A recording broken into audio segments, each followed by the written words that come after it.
Hey. Yes, sir. My G, how you doing? I'm good. I'm just pulling up to the studio here. Yeah, sorry, I was just up. Yeah, happy 420, man. I was up on the top of a mountain out here. It's still early in the day in BC. I'm in Kelowna, and yeah, I mean it's 5 o'clock here, so we just had 420 up on a nice lookout spot. Beauty. And yeah, just getting situated now. But how's things? How are you doing, brother? I'm good. I'm gonna blunt up myself, get a little bit stoned with you. You know, it's only right when I'm fucking talking to you. I gotta get a little stoned, but I don't smoke much. Yes, sir. So I might get a little too high, but we'll see about that. We'll make it happen. We'll make it happen. How's your quarantine treating you? It's been good, man. I can't complain. Wifey's pregnant, so you know. Congratulations. That's good. Thank you, brother. Baby's due, and yeah, not too long from now.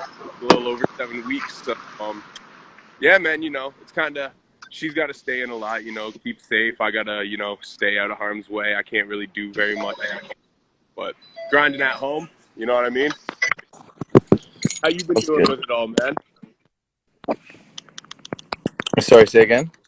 How you been doing with this whole shit, though? Because I know you had a huge tour planned out. You were planning on still rolling it out at first. Yeah, I mean, obviously, we can't do it now. I was optimistic and hoping that we could maybe make it happen, or when things lifted, maybe do the end of the tour, but it looks like events probably won't happen for another couple months, I think. Yeah. Depending on how this whole thing develops. But yeah, I mean, I feel like we'll maybe get some an interview here. Yeah. So I've been doing all right. I've just been, working, staying in the studio, staying busy, releasing songs and working on a new project with AD Empire. That's dope. And, yeah, so we're releasing a song off that on May 15th. It's called Dream Tomorrow. Yep. So we just released the artwork for that one. And yeah, man, I've been working on that. I've been writing a book, which I've been writing for a while, and now finally getting some time to get back to finishing it. Word. So yeah, it's like a self-help book type thing, like something to inspire people and give people some good thoughts and good vibrations during this time that's really messed up for people. That's dope, man. That's dope. Yeah, so doing that, and yeah, smoking a lot of weed. watching movies here and there, trying to keep my mind right, staying active. Yeah. Jogging pretty much. Yeah. Trying to jog every day and work out and stuff, and yeah, just do what I can to just keep my mind right and not go crazy, you know what I mean? Not lose my shit, because I was losing it for the first little bit, man. It's a little weird not being able to connect with fans one-on-one and being able to see them and talk to them and stuff like that. It's it's crazy to have that all just stop. Well, especially right after album time too, because I know you, like, and you're a person who always does a huge follow-up with your project, you know what I mean? You do a lot of videos, and you hit the streets. You go out there and you fucking tour. Like, when we toured the East Coast, we knocked out 11 dates, and that was 2 years ago, and each year your tour has been getting bigger, so, like... Yeah, I had 33 dates planned for this tour, and crazy. Unfortunately, obviously we gotta postpone it and wait until things clear up, but I think it'll end up still working out for the best anyway. Yeah. I'm gonna use this time to just build up the fan base as much as I can and keep the people who are into what I do continually rocking with me, like doing the live performances and just releasing content and stuff like that. Yeah, man. But like, tell the people too, because artists, I don't think artists kind of realize, but even they don't realize. But especially the fans and stuff, like how much work, because you do everything from the ground up. You're your own beast. You know what I mean? You got some good people on your team, but you do a lot of the groundwork yourself. So like, like how long does it take you to per se, out of your schedule to book 33 shows and align them all up, get everything solid? You book all your openers, all that shit a lot of the times too. So all said and done, just a quick estimate, how much work is it in the putting playing that kind of tour together? It's hard to say hours because it really is.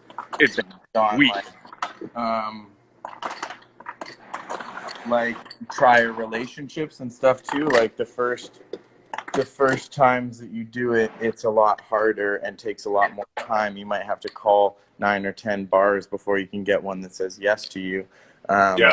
But then once you've got that good spot that is solid, then next year you just call that person up and they're like, oh, you? Yeah, fuck yeah, we want you back. You know what I mean? It's a pretty simple book to get her done. But so, I mean, it really comes down to years of work, really, not just like hours or weeks or months. It's just like multiple years and stuff. I mean, the time that it takes now to put together a 33-date tour is a lot less time, I think, than it took me to put together a similar amount of a tour, 5 years ago. Yeah. Yeah. So that's what I would say to that. But I mean, yeah, it takes a lot of time to do everything though. It's like it's like you said, it's not just the booking of the dates, it's not just getting the shows and the flyers done and all that kind of stuff and getting openers on it. You got to promote every show. You've got to create like some sort of cool promos and ads for it. You got to create some videos that you can drop during that time to promote it. It's like a huge full package, right? Yeah. So, which right now kind of we're in a shitty position because a lot of the pieces of the package we're not even able to do anything about. But it's all good, brother. As long as you're keeping your spirit positive, but it just, I don't think a lot of times people realize how much work is behind those, the type of shit that you do. So I just kind of wanted to highlight that and just, it's a struggle for artists out here right now, man. Like artists like yourself, like, there's a lot of work, a lot of man hours, something that you basically got to double up on. Sorry, say again? I just saying, like for artists like yourself, like, who are so instrumental in doing a lot of the groundwork. I just don't think a lot of people realize how many man hours and how much work and time really goes into meticulous work. That's like the way you do. And I think a lot of people undermine that. And but like, I really want to just kind of highlight on that, like, and now like with this, a lot of artists are struggling with it because now like you have to literally go double up on that work you've already done, triple up, because now you have to postpone all these shows and then you got to follow back up and reset it up and get everything popping.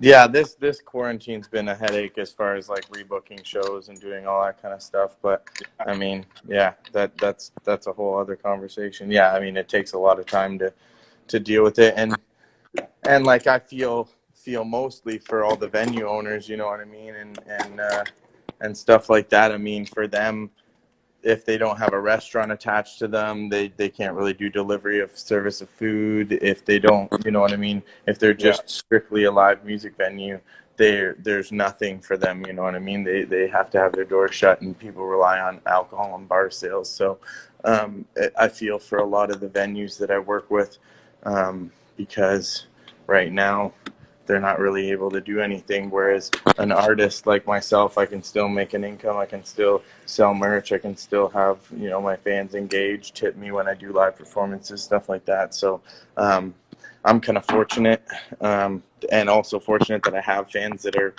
dedicated and have been really helping out during the crisis. So big shout out to all the fans, everybody who's been like purchasing merch. Like I've sold more merch in the last couple weeks than I literally have sold my entire career online. Wow, crazy. Yeah. That's dope. Yeah, man, it's crazy shit, but at least you got a good positive attitude for it. You know what I mean? You got good supportive fans. You're lucky and blessed in that situation. Venue owners, yeah, fuck, like, you know, music scenes in cities all across the country been kind of, you know what I mean, especially bigger cities like Toronto, closing, gentrification happening. It's made the music scene very hard to be vibrant in some of these bigger cities. And with this kind of shit, this is gonna knock out more venues. You know what I mean? It's unfortunate. Yeah. Yeah, I mean, a lot of venues were kind of already struggling, so the ones that were struggling probably won't be able to make it through unless they, can get the required government funding and still be able to pull out on the other side. But yeah, I mean, for a lot of businesses, it's gonna mean they have to close doors or make drastic changes to what they were doing before. Yeah.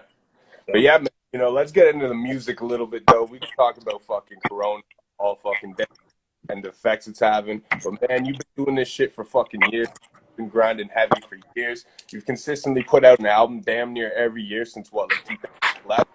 You know what I mean? Like you got so much shit, and like it isn't until I actually have to interview you where I'm like, damn, man, it's like Lindsay was asking me while I'm prepping. She's like, is it hard to interview someone you're like cool with, opposed to like someone you're just a fan of? I'm like, yeah, it kind of is actually, because you know what I mean? Like you kind of forget like how much you've done. You know what I mean? It's like, holy fuck.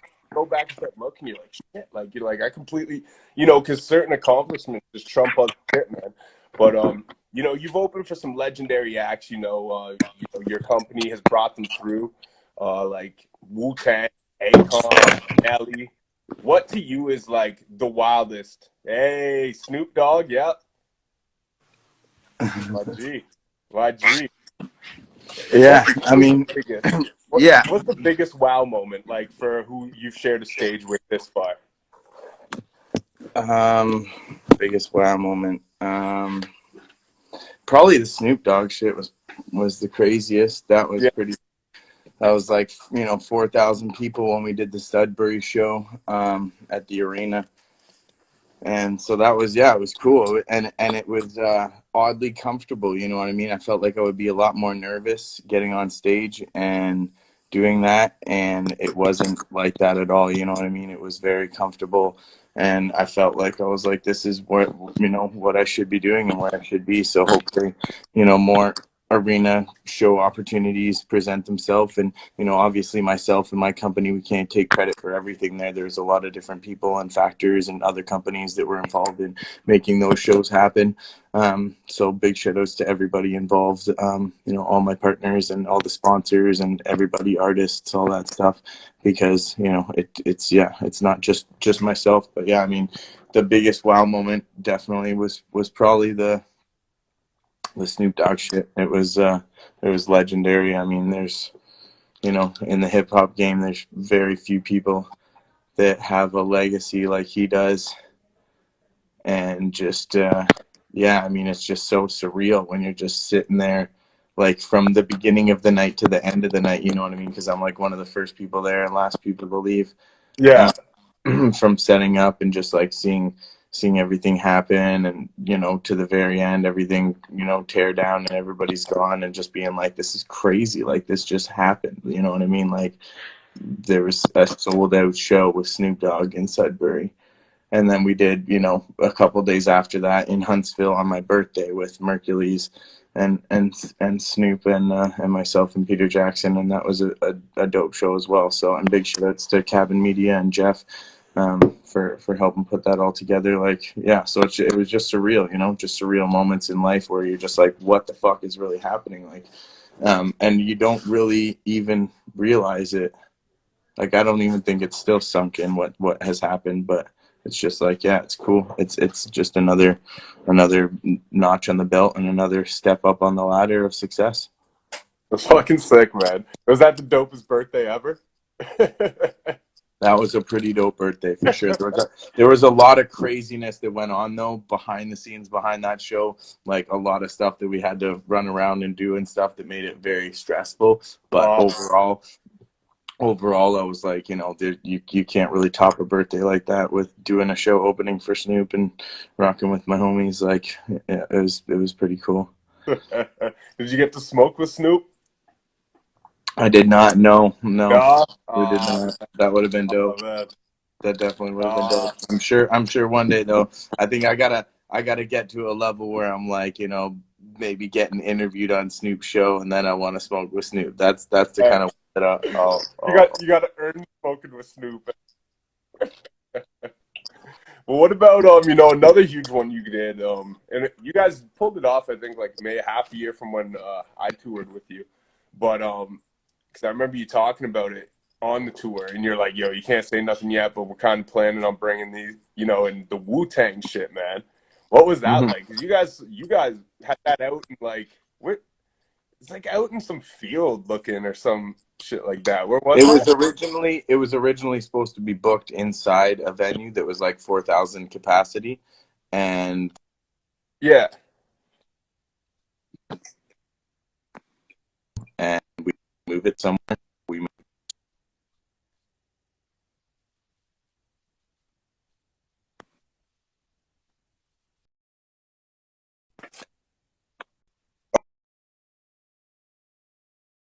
Okay.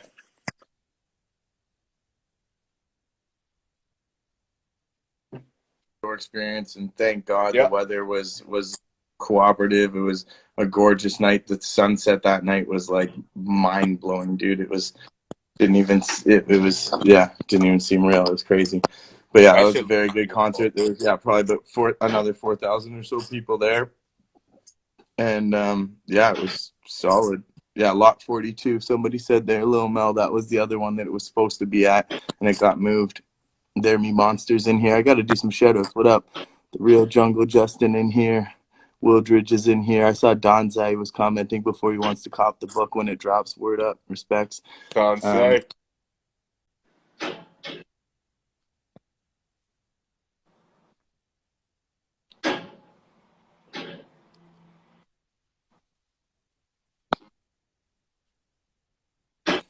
yeah, it was another time where it was just a crazy moment. You know what I mean?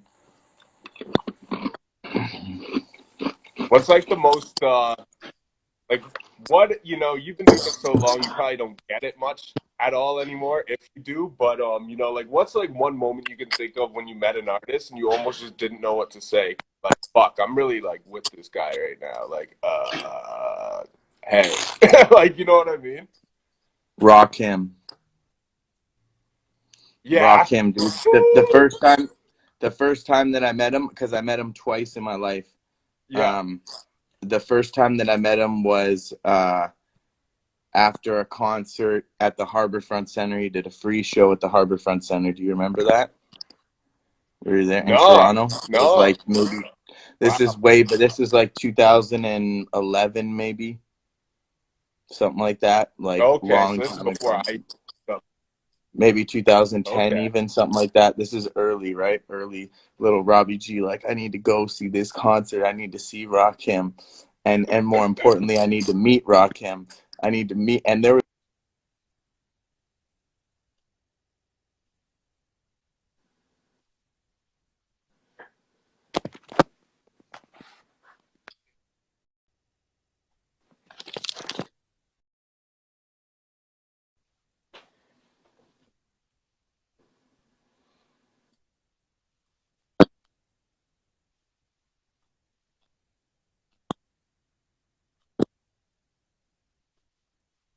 like an hour or so of waiting there.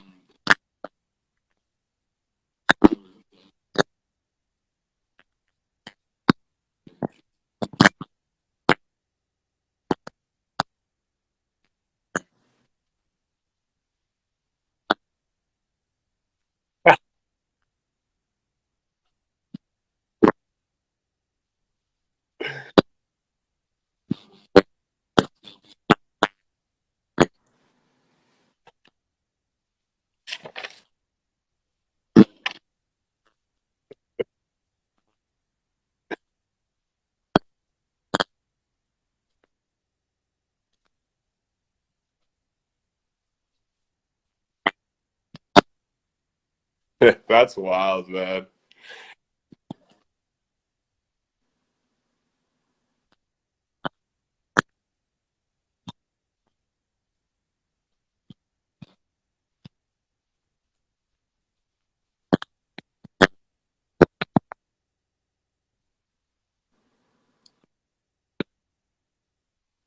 Yo,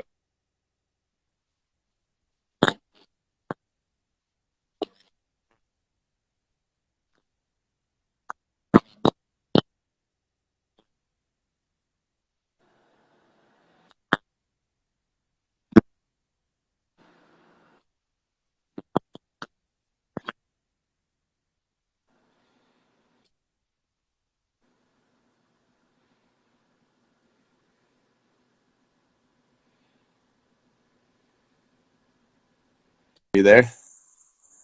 We good? yo, you Can you hear cut. You me? just cut out. Yeah, Yep, that's just I got you now. very poor connection. My phone's now. Anyways,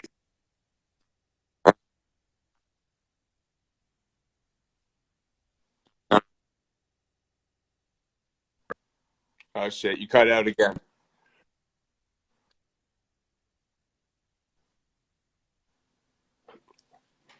Yo, Robbie. I don't know if we anyone. good? Oh wait. There you are. There you are. Yeah, I Jesus, got you again. I might have to dip. I don't know why the connection's fucked out here. It's usually all right. Yeah, I do my lives out here all the time. That's weird. I don't know what's going on. Anyway, back to the story. So, as I was saying, the piece of artwork that I gave to Rakim, he says, he's like, I'm gonna put this up in my studio and I'm gonna look at it, and as I look at it, I'm gonna write a song. I was like, that's fucking lit. Wow, that was the second time you met him. Second time I met him, yeah. Wow. And that again, I was still pretty starstruck, but I was a lot more confident in myself at that time. I had Yeah. done shows, released albums, done this and that, and I was like, a lot more comfortable in my skin, so I was able to present myself a little bit better to him. Yeah. But yeah, that was cool, very cool experiences for sure. Those but I mean, there's honestly been so many ones, and with like much lower level artists, not like bigger hip hop legends or whatever, but like people that I've had a chance to hang out with, that I've just been like, this is insane that this is happening right now, and I get to be a part of this and experience it. It's just like, it's crazy. So yeah, I mean, music has definitely given me a lot of sweet experiences and given me a chance to meet a lot of really cool people. Yeah. Yeah, man, that's cool, man. And the funny thing is, like, on the promoter side of things, you would have some good stories, but you can't really talk about them. But having a private conversation with you sometimes, man, you learn some funny shit about some people. Yeah, for sure, for sure. Yeah. But that's the cool thing about, like, what you do as well too, like, because not only are you an artist, but you really get to see the inner working of shit and the industry and like how a lot of cats are. And, it's just it's an angle not a lot of artists have. We're blessed. We're blessed to be a part of this industry, and you look like you're killing it too. You look like you're having a lot of fun. You're doing a lot of interviews and doing the radio show, and you know Yeah, man, just trying to keep content moving, you know what I mean? that's what's up. Who do you look up to in the content world?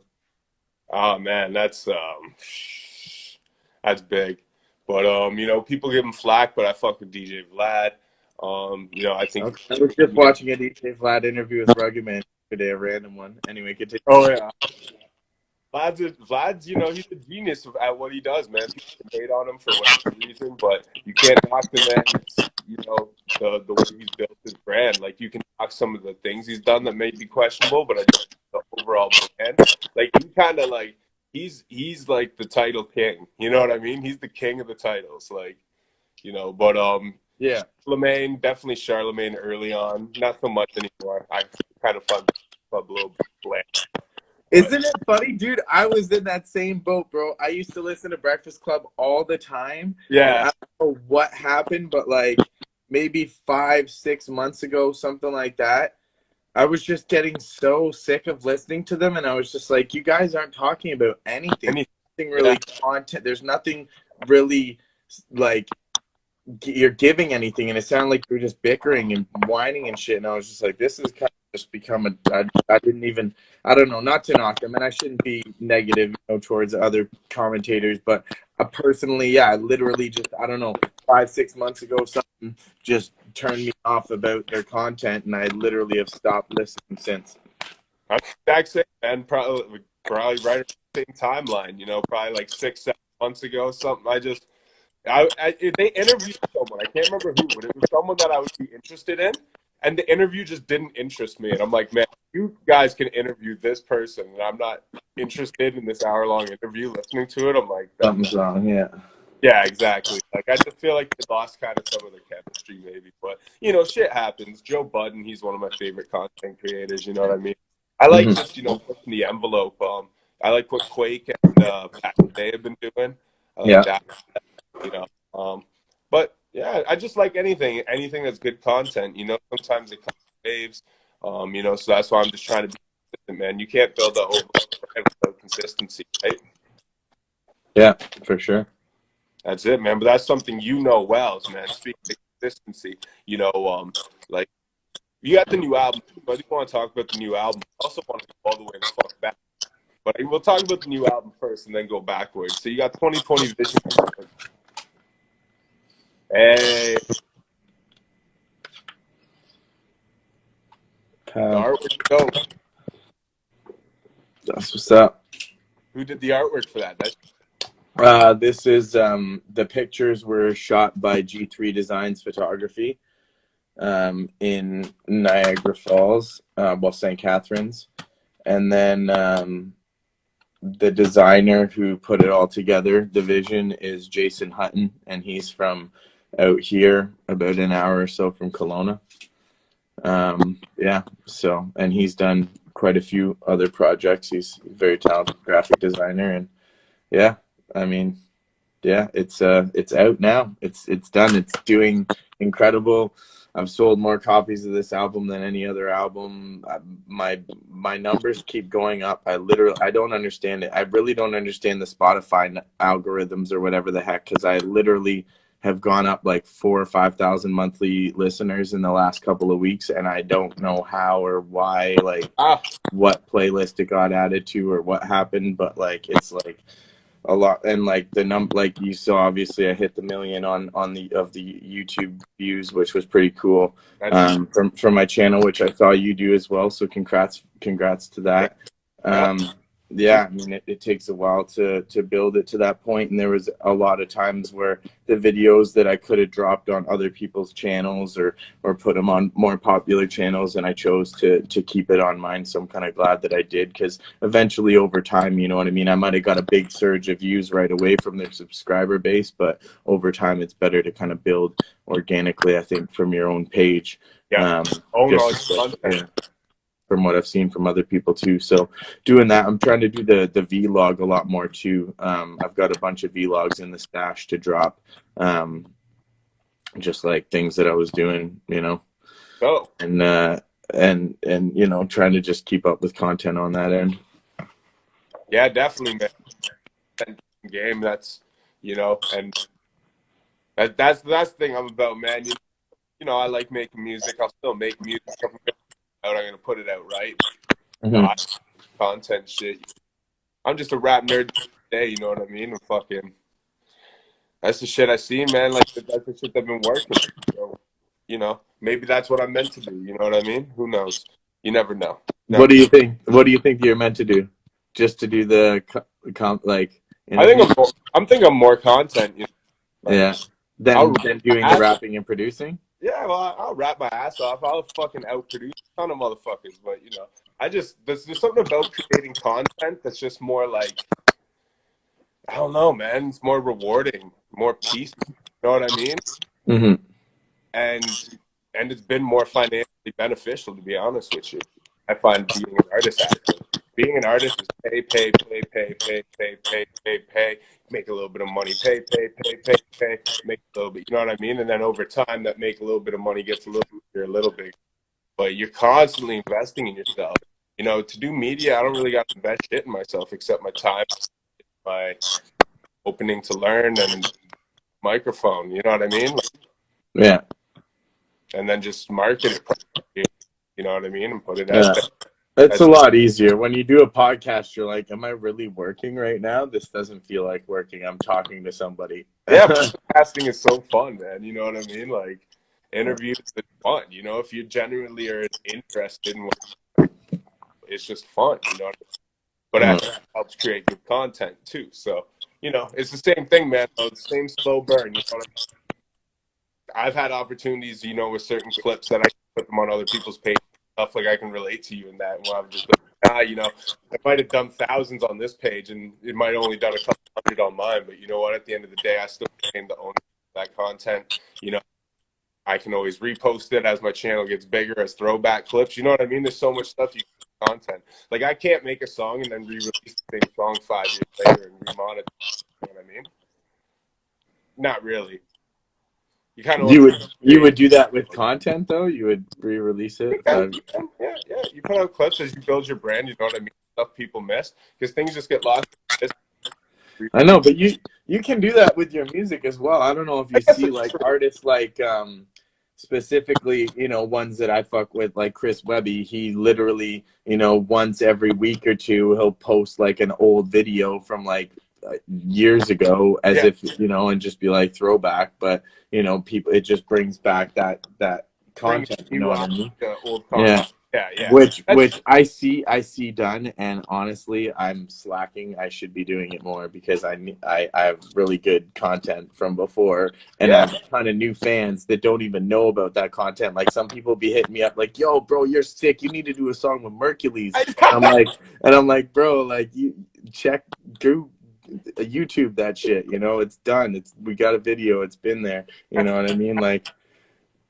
So yeah, there's people that don't know what I've done before, that you know, now I should introduce it to them now that they're following me now. You know what I mean? Yeah. Let's shout out some more people in here. Masonic's in here, Brian's in here, Nicole, Summer, what up? AI the Human, Fippin, what up, what up, what up? Keeping it rolling, keeping it rocking. Word up. We live. Breaking Records Radio. Interview. Quarantine. It's going down. It's going down. Live in effect. Maloney and Robbie G. And my Ice. Yeah, man. You know what I'm saying? Fucking, one thing I want to know about the album, I really like the joint you did with Dak. You got with me joint. I really like that a lot. But one thing I noticed is this is the first album that I've noticed in a long time not produced majority by Young K. Mm-hmm. Freddie Beats, you got. So who's you know, I know Young K as like the dude producing all Robbie. Freddie Beats, where did this come from? So you don't know that he's produced records on my last album before that, eh? I know he did a few, but now he's like, it seems like you're kind of shifting the balance a little bit here. Yeah, well, he produced "Ready for Me," which was the first. This is the one with the Elements album here, the one that I released prior. And Freddie did "Ready for Me," and he also did the Gettin' Mo song with Evil and Kripal and Lil Windex. And Young K produced the majority of this album and the majority of the album prior to that as well. Yeah. He's been producing a lot for other artists, for Evil specifically. Once me and Evil started like doing our records together and I introduced Evil to Young K, they started working a lot together, and I think Evil or Young K did like 4 or 5 placements on Evil's last album. That's dope. And so they're working a lot together. They just really click and make a good vibe. But yeah, I mean, Young K's kind of been in the cut right now, and he hasn't been producing as much as he has before. Like he's been sending me a few beats here and there, but just before it was like a lot more. He was pounding them out. And I originally, when I first started making music, there was 2 producers that I worked with, and that was Freddie Beats and Young K. So they've been friends and known each other for as long as I've known them. So really 10, 15 years, you know what I mean? Like since when I started making music. And so Freddie taught me how to produce, and I used to produce beats as well. And then so I would rap and produce, and then Young K rapped and produced as well, and me and him did a bunch of songs together. So you can find on Reverb Nation, like Robbie G and Young K, we've got like probably 10 or 20 songs where me and him are rapping on the same track together, that like either he produced or I produced or one or the other, right? And then he switched to just straight production and stopped rapping, and I stopped producing and just straight started rapping, and then Fred Beatty stopped making music entirely. Like Oh he was shit. like kind of went to, he was, you know, doing cooking and other stuff, and like working and just, you know, living his life, and just kind of like fell out of making music, and you know, did a little bit here and there in his own studio, but wasn't really like pursuing it much. And then most recently in the last year or two, Freddie has been super active, producing, making a ton of beats. He's pretty much, you know, cooking them up all the time. I think this quarantine shit is getting to him a little bit, and he's having a hard time producing in this madness. But I mean, which I know a lot of people are, a lot of creatives are having a hard time with this quarantine, and trying to stay focused and stay motivated and stay creative, and keep connected to the creative source, because there's literally a creative source, and that's where we draw our energy from. Yeah. And it's like massive. Everybody uses it and everybody works with it. So as creators all together, if we're all fucking not connecting to that energy as much, I think it, like, the power of it, you know, lessons or isn't as easy to connect to, I feel like. And that's an issue for a lot of people. That's on some like crazy metaphysical spiritual shit, but Yeah, that's I think there's you know, something that shit's happening. But yeah, I mean, theory actually, bro.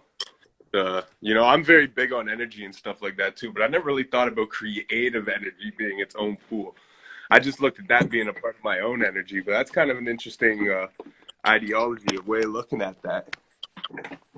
well, do you ever feel like when you write songs you don't really write them?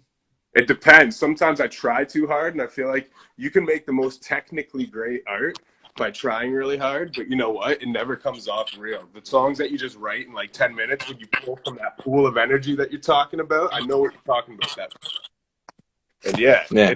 it doesn't even feel like you write the song. Like it writes itself, and then you're like, oh wow. And that's the same thing with tons of shit, man. People who write plays and write poetry and write movies and write all sorts of stuff, they tap into that creative source, that energy. And I'm saying, if a lot of people are tapped into that energy source, creatives, we're working all the time, and we work on set, you know what I mean? So think about people who are doing movies and stuff like that. They're thinking on the spot, coming up with lines while they're making their movie. None of that is happening right now. None of that.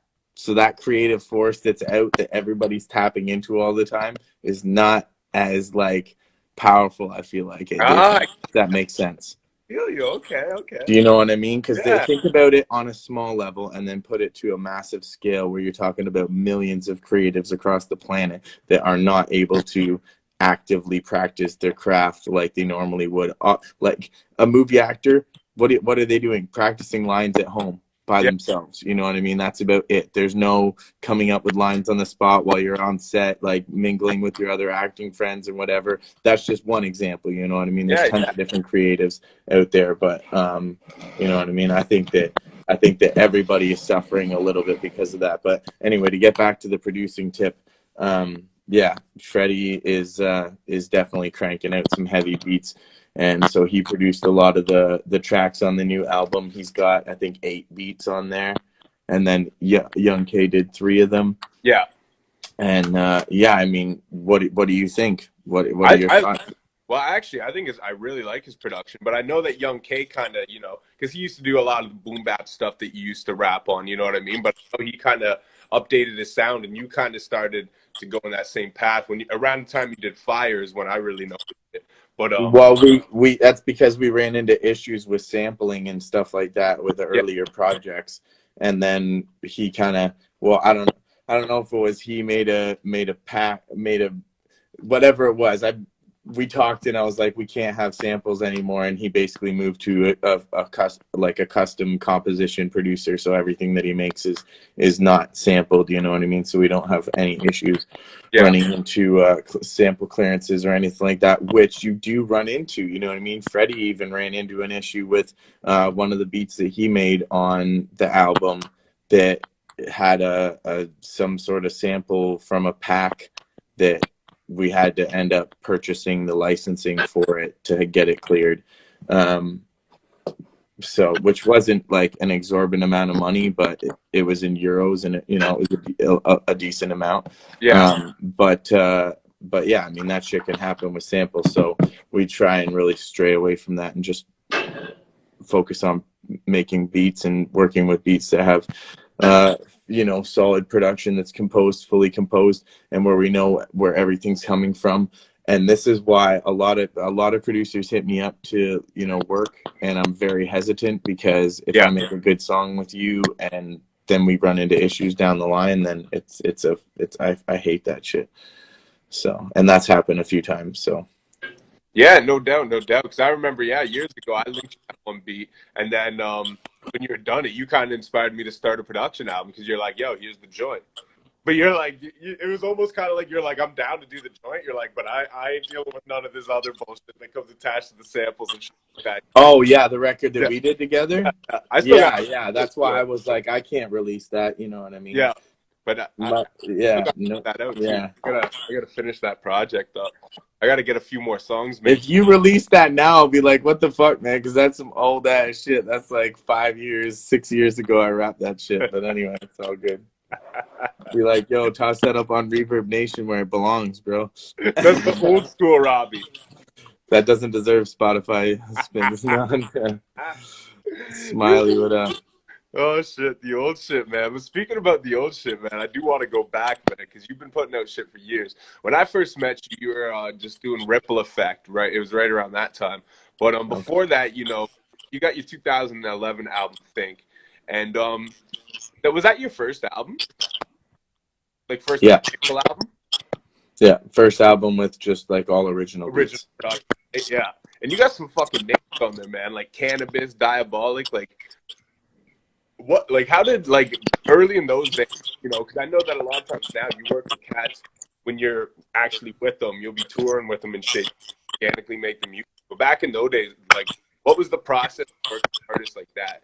Like, did you actually link up with them to work on tracks, or was it just kind Yeah, of that? similar situation. Yeah, I mean, a lot of the artists that I work with is through meeting them in person or working on shows with them or whatnot. So Yeah. for the cannabis situation, some of them is just reaching out. Like on that album in particular, I had a few solid features. Like Reef the Lost Cause was on there, and he was somebody who I reached out to like book some shows with, and then we did some music.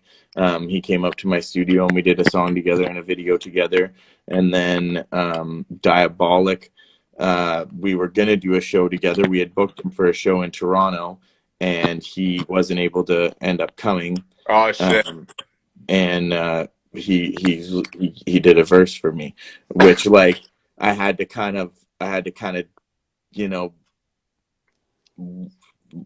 Be bug honest. him for it. Bug him for it a little bit. He was probably Yeah. the hardest one to be. I was like, yo, dude, like I got to get this album done. But then like he just out of the blue smashed me with it, and it's probably one of the dopest like verses that I've ever got, probably ever. Like lyrically, like he He's destroyed that on. record.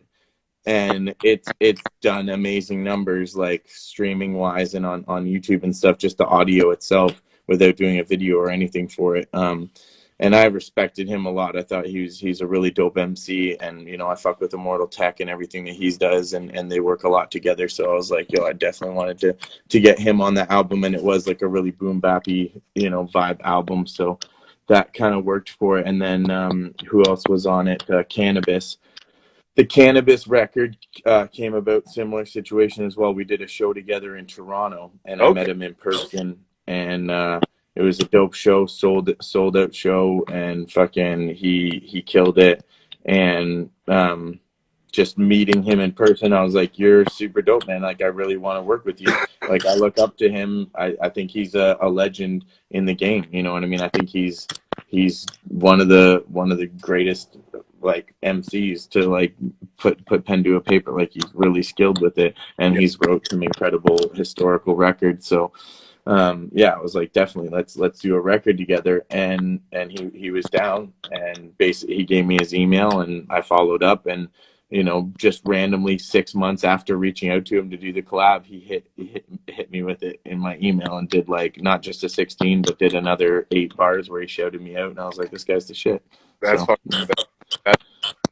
the cannabis story. Do you looking back, do you think it was a bold statement to come out with your debut album with pictures from two of the fiercest spitters of all time, Cannabis and Diabolic? Do I think it was a good idea? It was a bold statement to come out on your first album with features from like two of the most serious lyricists of all time. Yeah. I think it's savage. You know? That's a hell of a way to come out. Like, yeah, I'm gonna rap with the best of them. I think it's savage. Yeah, I've the features that I've put in place on my albums. A lot of them have come from working with these artists and doing shows with them. But like, there's artists I've done shows with them with that I haven't done records with, and you know, some of that is because you know I didn't want to, or it's because it's just not the right time to. And I really want to do records with people that I really respect and people that that I want to do a record with and look back on years from now and be like, feel like stoked that I did a record with that person, you know what I mean? And not so much try to do a record with someone just for the clout or just to be like, yo, I'm going to do a song with you because you're popping, you know what I mean? Like a lot of the people that I did songs with that are my biggest records are people that weren't popping before, you know what I mean? Yeah. So, yeah, it's more just like I pick people who I think are sick and that I respect, and I think that they have good lyrics, and you know I just want to work with them. So yeah, I mean those people, and even like for Mocha Only, like I reached out to him because I was like, you are a legend in the Canadian scene, you're amazing, and I reached out to him on Facebook to be like, hey, can I work with you? And he hit me back and was like, here's my number, give me a call. And I was scared to call him. I was like, what? I just got Mocha Only's number? Like, this is crazy, bro. And then I called him and we ended up becoming friends. And, you know, was booking, you know, shows for him for years. And we've done a ton of work together, probably done like 10 records and stuff. So big shout outs to Mocha Only. And yeah, he was on the first album. First album. I remember you telling me about like the first time you toured with Mocha Only, and you were like, I can't remember what you said you guys were doing, but you were like sitting by like a river or something, smoking. Like, man, and I like looking, and that like hit me. I'm like, man, I'm smoking Mocha Only on a river on tour. Crazy. Yeah.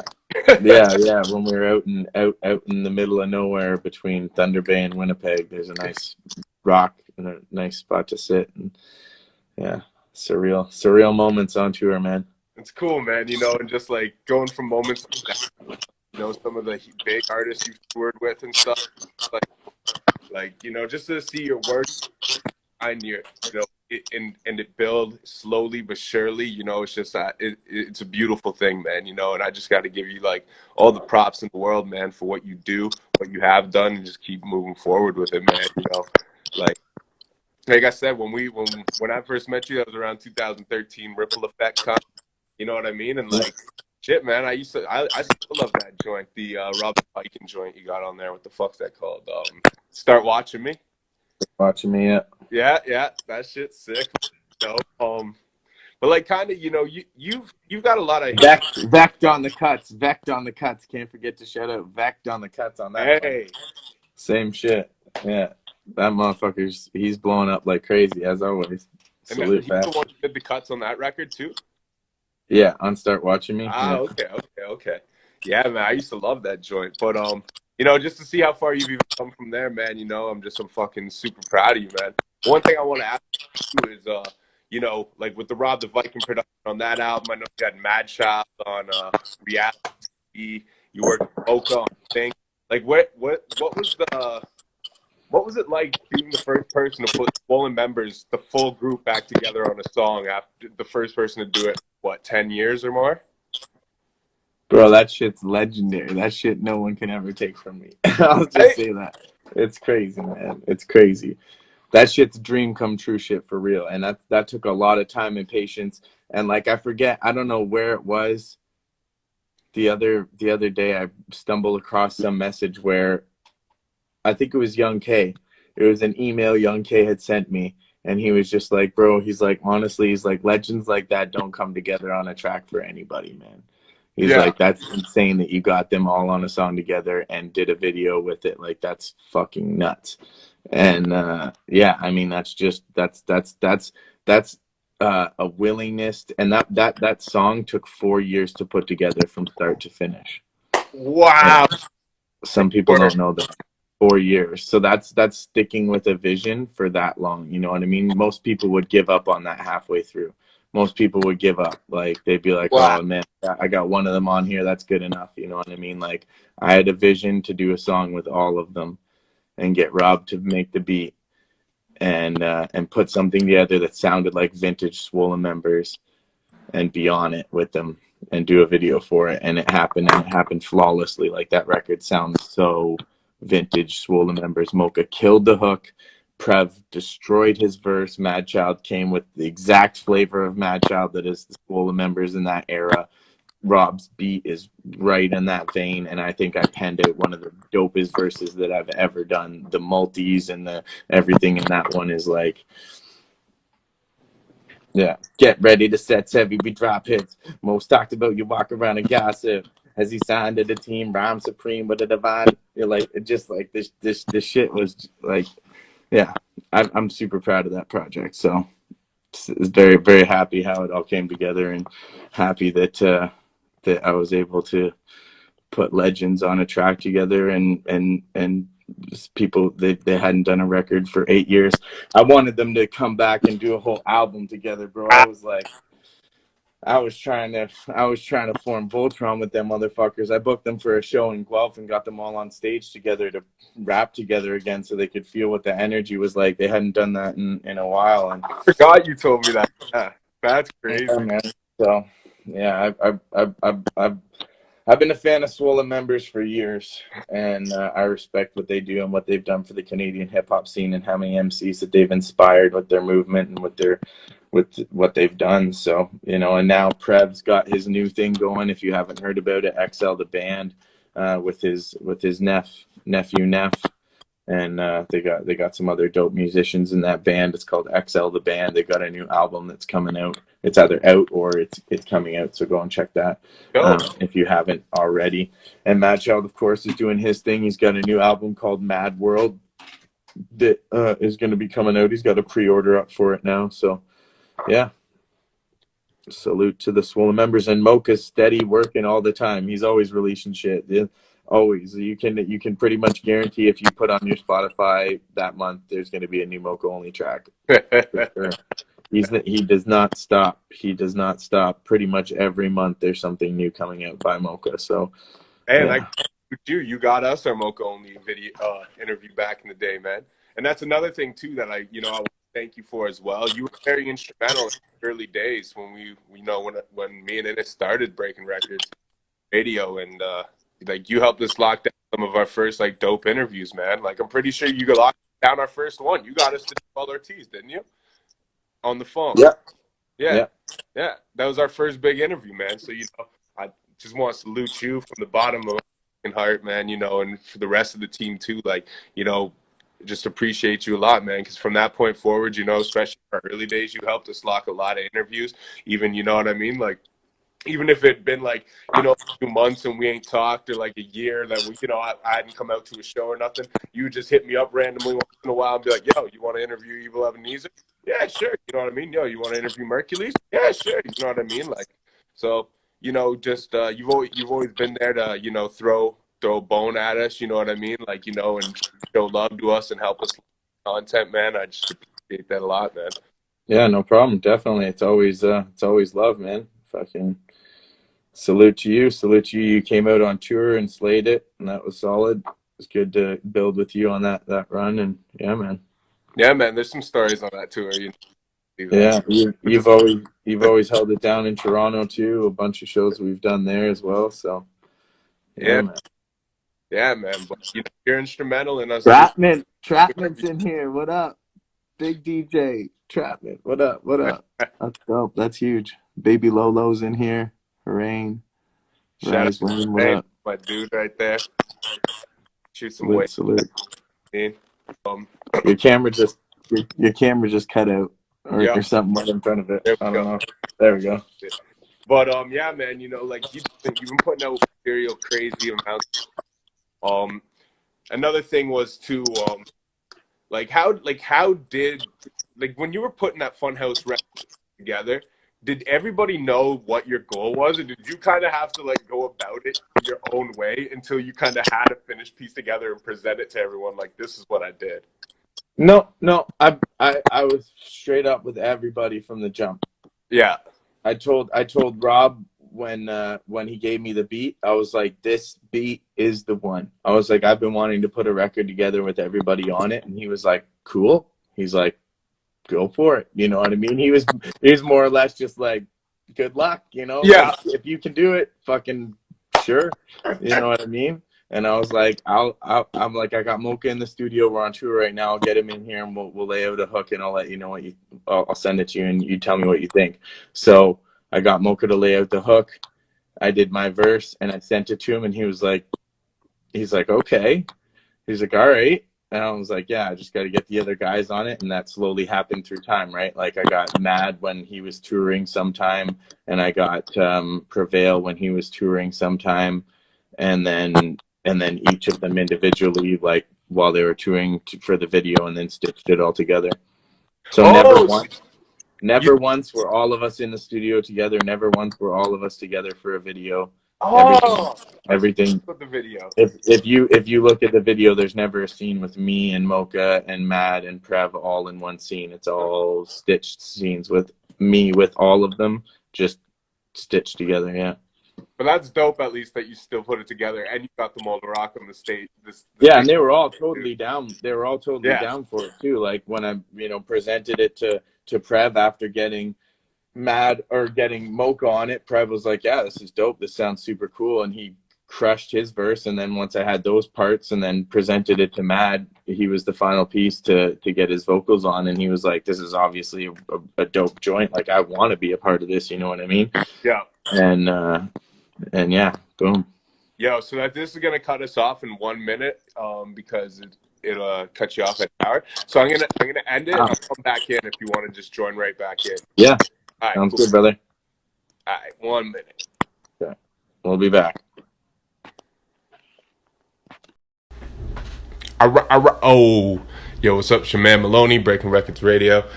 If you're just tuned in, it's Robbie G Interview Part 2. Shout out to Robbie G. Just waiting for him to come in. Everyone else who is here, you can come back in. There's the man Robbie. What's up? What's up? What's up? Let everyone else jump back in too, but we'll get it rolling again. The time when I did, I just had a feeling. I was like, it feels close to an hour. I look, I'm like, shit, it's 8:59. I literally would have cut it off, like right at the right time, man. That's perfect time. But yeah, man. Another record I wanted to ask you about. On your Stay Grounded album, you had the Capture the Moonlight joint with fucking Joell Ortiz, Dio, Famous, and Socrates, produced by Classified. Now, how in the fuck did you put a record like that together? Just fortunate enough to be friends with Dio. Be honest with that one, yeah. I mean, I helped him make that record happen. I helped him get Joell Ortiz on it. So, and I wasn't even originally intended to be on the record.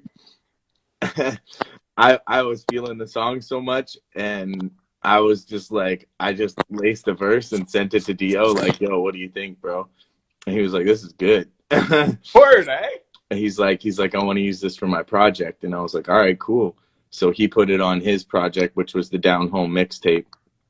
And then after that, I was like, can I use it for my project? And he's like, sure, man, why not? You know, more ears to hear it. And I was like, all right, cool. So yeah, he basically blessed me with that record. So that's a record that cost a lot of money to put together. I'll tell you that. A beat from Classified is not cheap. A Joell Ortiz feature is not cheap. Famous on that shit too. Socrates, like that is a big lineup on that record. Yeah. Dio gave me a serious solid because he basically just gave me that record that he put a ton of money and time and energy into. So big salutes to Dio for that one. And yeah, that's crazy record. Fully your way on there. You're like, oh, I just did a verse and sunset. You know what I mean? It's like, literally, bro. I was like, this song is too good. This song is so good. I want on this song. And I don't even think I did it because I wanted on it. I was like, I just felt like, you know, when it's that creative energy, it just told me this is the verse you need to write. And then I wrote it, and it is a really good verse. And I sent it to him, and he's like, okay, it's going on. You know what I mean? So, and also that's a solid to Do, because he, you know, he could have easily said no, or could have been like, nah, bro, this song's done. It's, you know, it's already a long enough song as it is. You know, he didn't say any of those things. He was like, yeah, man, that's dope. That's blessed. So shout outs to him, because he's a dope person. If you guys don't know about him, Do, he's got so many videos. He's been making music for probably 20 years now. He's a veteran in the game. Vet. Certified vet. That's dope. That's something the artist should take from, man. You know, if you know you really want an opportunity, you got to be willing to record something that you don't belong on, and send that shit in like you belong on it. You know what I mean?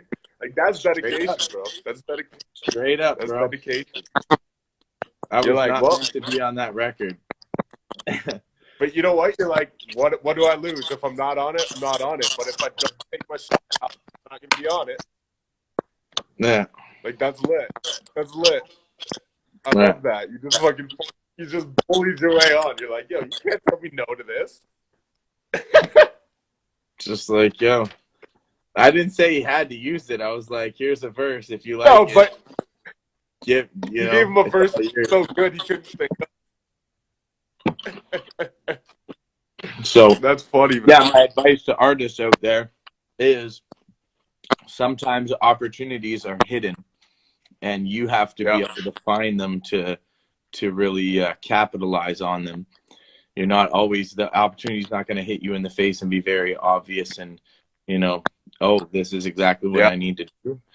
No, it's going to be, you know, very clouded, and you got to kind of work your way to figure out where the opportunity lies for you, and then put in the work to make it happen. Right? So, that's the key. You know, I'm big in believing about energy and stuff, like that kind of shit. And like what you just said, it's a fact though. You know, like when people say speak it into existence, you know what I mean? You got to constantly work towards something if you want it, and if you want it, you will. You know what I mean? And all about that, putting the energy back out there, and the universe kind of putting it together for you. That's one thing I always say about it, is that opportunities will present themselves if you truly believe that's what you're going to do, but you're not always going to recognize the opportunity. A lot of times, little things that don't seem like opportunities that end up leading to be opportunities. You know what I mean? Like saying what up to that one random message to that one person that one day. You know what I mean? Where you're just like, oh, fuck, this person doesn't seem like a damn. You know what I mean? Like, what's up? You know what I mean? It's just like the little thing, you know, like there's these little things you do sometimes just out of like a spark of like someone tells you to do it. And it ends up being, you know what I mean? Like an door to an opportunity you could have never dreamed of. You know what I mean? Or even imagined. Like, it's just, opportunities always come hidden, and that's I think it's cool you said that. That's one thing I've always, you know, kind of preached myself to, is that you just got to be constantly working, and, you know, be able to recognize that sometimes things are opportunities that don't even seem like it. You know, you got to have your eyes open for it too, to be able to see it, to recognize it, right? Like, have you ever read this book called Celestine Prophecy? The Celestine Prophecy? No. Okay, so it's pretty deep, it's intense, but one of the kind of key messages is that, like, a bunch of times in your life you're going to be presented with opportunities, or a sign from above, or a sign from wherever, that's telling you this is what you need to do, and the path will light up. If you look a certain direction, it'll light up. It'll be like, this is the way I should be going. This is with your thoughts, but also physical situations. Like, I've had it happen to me sometimes that, like, magical shit happened just because I was like, oh, let's see what's down that alley. You know what I mean? Or what's that? And then just went that way because something told me to go that way. And you got to be able to recognize those signs, and to see when the path is like lighting up over there, to be like, oh shit, I need to head that way. I need to do whatever that thing is calling me to do, and something crazy is going to happen. Word up, man. Word. And, you know, one thing I want to ask you, because I know, like, you know, kind of with me, it falls into the lane of the spiritual shit. But I know you're big for float tanks and stuff. What's the dope? Like, have you ever been laying in the float tank and just had a song come to your head? You're like, I gotta get the fuck out of here because like I need to write this shit down. No, no, the float tank is not so much for myself, at least, a creative portal. It's not really um for creation. It's more for reflection. Um, so your mind's in like a meditative state, which I'm pretty sad about this whole quarantine situation because I can't go to a float tank now. I've been wanting to go to one, and yeah, obviously can't do that for the next little while. But and the memories keep popping up in my feed of times that I've gone, and I'm like, shit, I want to go again. But yeah, it's very reflective. So you're not really, at least for myself, not thinking about creating situations. Sometimes, I mean, in a small sense, because you're figuring out things that are happening in your life and what you can do to fix them or better yourself or whatever. So there's a small creation aspect there, but not so much songs. I've never had a situation where I was like, oh, I need to go get out of the float tank right now to go write a song. And I'm usually tripping balls on mushrooms or fucking something, right? So it's like that. I don't write too much in those states. I write after I come out of them, right? Yeah. Um, I wrote a song on mushrooms before. It was so stupid. I won't do that again, I don't think. It must have never came out. No, I don't think I ever even recorded it. No.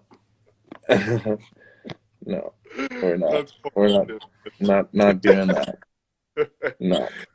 But you know, like back kind of go back on par with when we were talking Funhouse and stuff. You know, that's a huge thing to do. But another thing that you did on that album in 2016, The Inner Outer Space, was without even knowing, you kind of you worked with Canada's biggest rapper.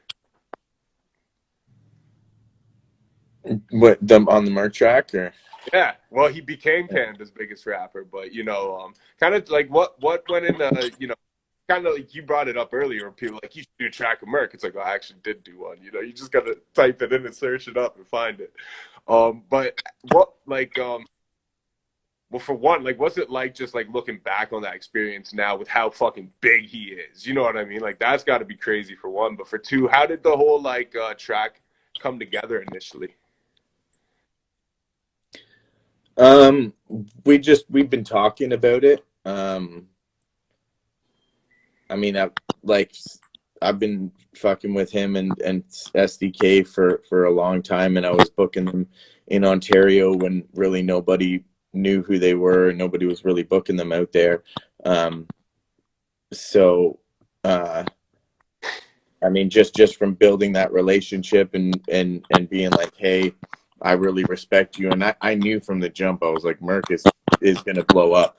But like the first tour that he did when he came out, I wasn't like trying to be like, yo, let's do a track right now. You know what I mean? Because I was just like, well, when it happens, it happens. You know, Yeah, it'll organically take its place, which it did somehow. I don't know what sparked it or what created the situation where the beat happened, and I messaged him and was like, hey, we need to do a song. But I mean, yeah, it was just something we talked about it every time we were on tour together, like, hey, we need to do something.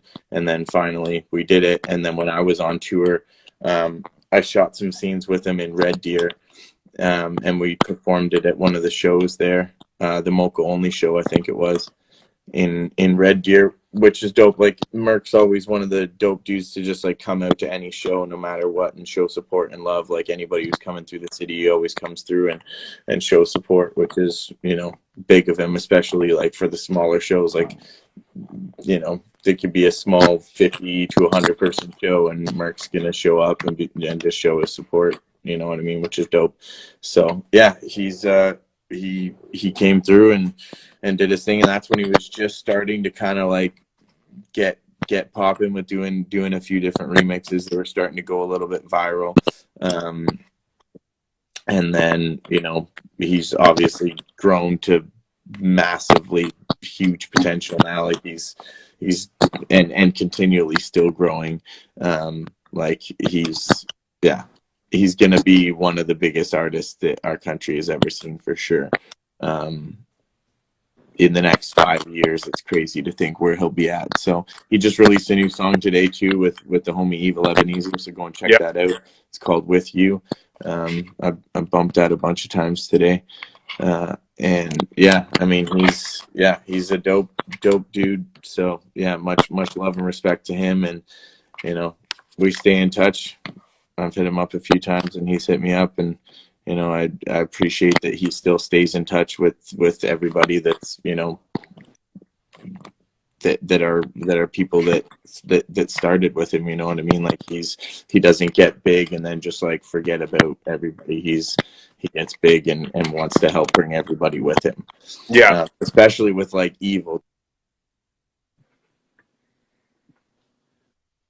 like crazy. And and I do too. Like I've had Evil on, I think, my last 3 or 4 albums. We've done a bunch of records together, and I booked a ton of dates for him. And we were gonna have another tour this year, and unfortunately, it didn't end up happening because of this COVID situation. But he's got a new album that he's putting together with Merc that's gonna be, you know, incredible. Like, so I think that's super dope that he's, you know, helping his homie out and giving him a huge platform. You know, he's obviously had Evil on pretty much every one of his albums that he's put out. So they've worked together tons, but you know, to do a full project together is huge. So I think that's going to be phenomenal for both of them and for the Canadian hip hop scene as a whole. And I think it speaks volumes for him as a MC. And yeah, well, fucking, like, you know, I think a lot of, like, you know, especially people who are newer fans of it don't realize, but Evil was really the first one popping out of that whole FK circuit, right? Oh yeah, yeah. He's got tons of dope videos too. If you ever go on like a deep dive through YouTube for Evil Ebenezer music, he has tons of music, and it's all fucking phenomenal. Yeah, man, Evil's dope, and he's been dope for a long time. Like, because you worked with Evil early in your career. Like, one of your 2 albums, you had him on there too, right? Was it Reality CD? I think Reality CD was the first album that I had him on, which was my second album. Yeah. And I've had him on pretty much every album since then. A lot of your projects. So, yeah. Was that kind of your first connection within like that SDK camp, was working with him? Because you got a big record with Snack too, the homies, and you got that was probably the first. Yeah, that probably was the first record with an SDK artist, was with Evil. And the first time I met Evil was when he was on tour with Snack. Oh yeah. Yeah. That's dope, man. We did a show in Cambridge at a small spot called Pops and Rubies. How was it? It was insane. It was. It made me love hip hop, you know, more. They were so dope, and he was promoting his Sex Machine album at that time. Snack was, and they were just like super dope. And I was like, this is the coolest thing ever.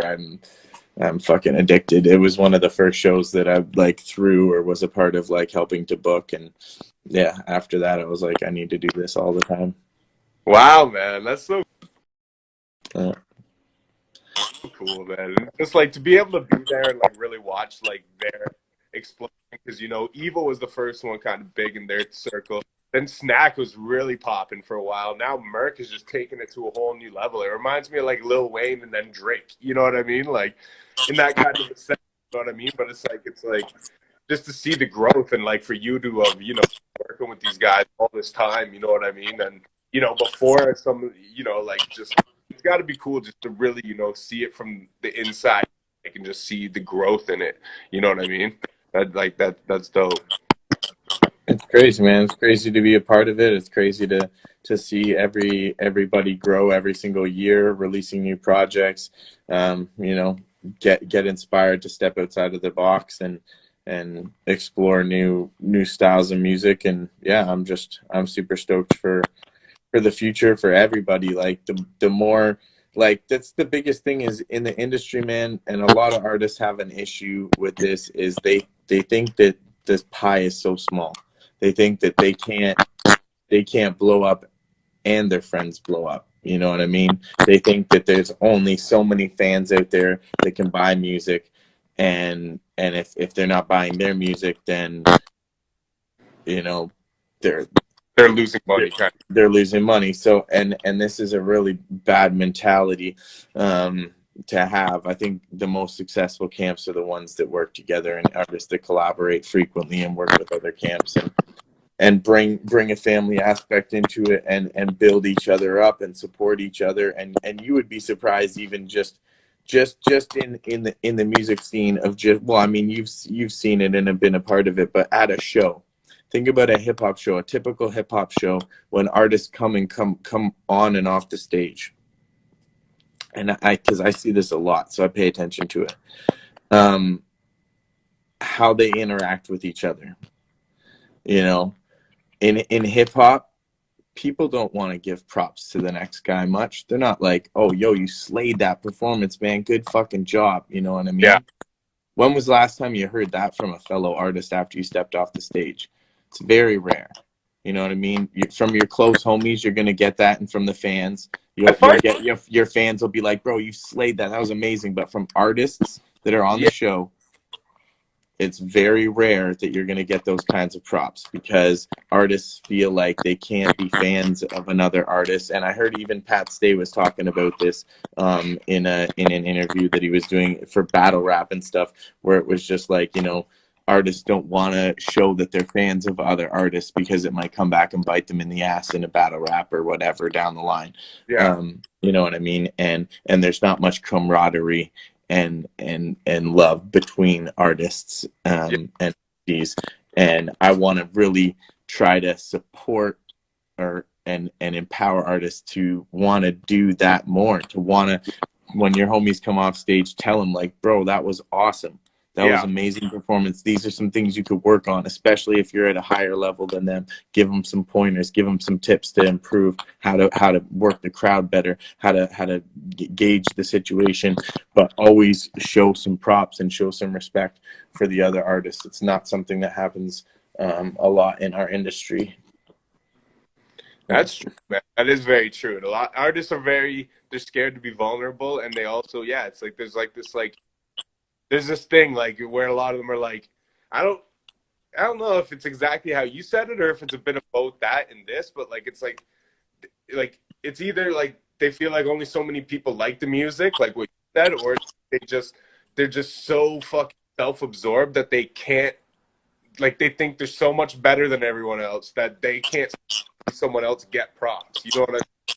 They're like, I should get Mm-hmm. the props. You know what I mean? Like how many rappers you know that have that kind of mentality? Like I know so fucking many. Like, and it A just gets lot. them but fucking on Facebook mad all day, fucking making scathing posts about people and shit.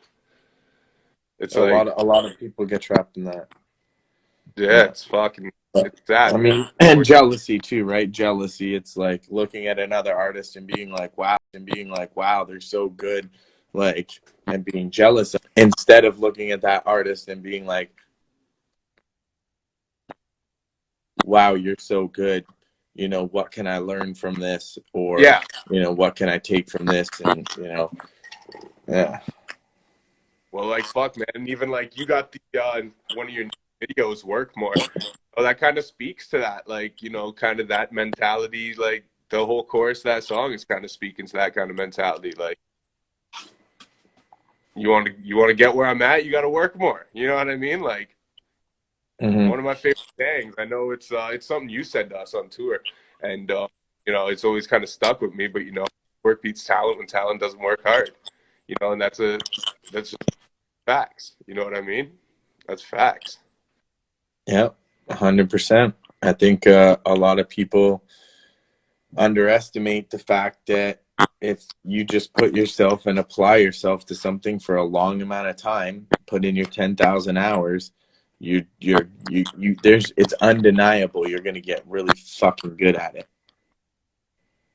You know what I mean? It's pretty Yeah. much undeniable. Yeah. You can be kind of talented at a few things and be like, wow, I fucking play baseball really good. I know how to throw a football. Awesome. But if you don't put in your 10,000 hours, you're never You're going not. to get to the NFL. You're never going to get to a high level where you could get paid for what you do and what you Yeah. love. You know what I mean? So you got to just put in the time and make sure that you love it, because if you don't love it, you're not going to put in the time. You're not going to go to the studio and put in the hours. You're not going to, That's spend that time watching that marketing video. yeah. That's a fact too. And how did when you got into the game, like was doing your own business always something that you were very big on? 'Cause, you've always been a businessman. You know what I mean? You seem to know. You seem to know what your fans want and how to market to them properly. You seem to, like your merch game's always on, incredible shit like that. Like when you first started, was that always something that you were was that a talent that you were really strong with in the beginning, like your marketing and just the business of things, or did it take you years to kind of get to that point? Bro, I've always been selling shit. I've Yeah. always been selling shit from when I was a little kid. Like I would fucking sell anything. I set up like comic book stands on the corner, and I would sell comic books, and I would go strawberry picking, and I would go door to door and sell old ladies strawberries for Okay. $4 a carton and get them for 50 cents. You know what I mean? Yeah.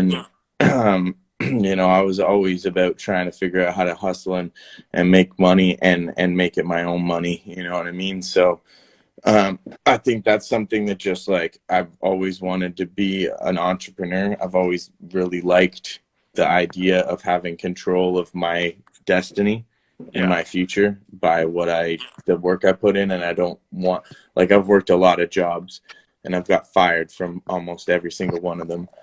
Yeah. Um, Not because I'm not a good worker.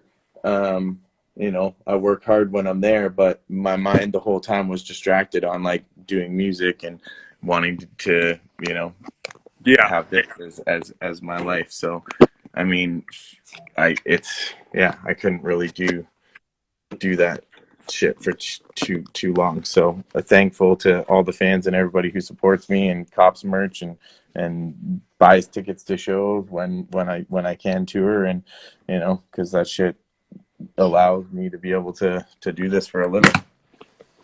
And I gotta commend you too for the live shows you've been doing too. You've been doing what, one every week? One every week on Thursday, yeah, and I'm gonna try and keep that going all the way through quarantine.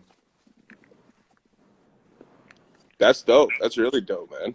Yeah, and it's awesome, man. Thanks for commending me, but really, it's thanks to the fans. Like, I fucking need this shit, man. Yeah. It mentally makes me feel better at the end of the day. I look forward to it.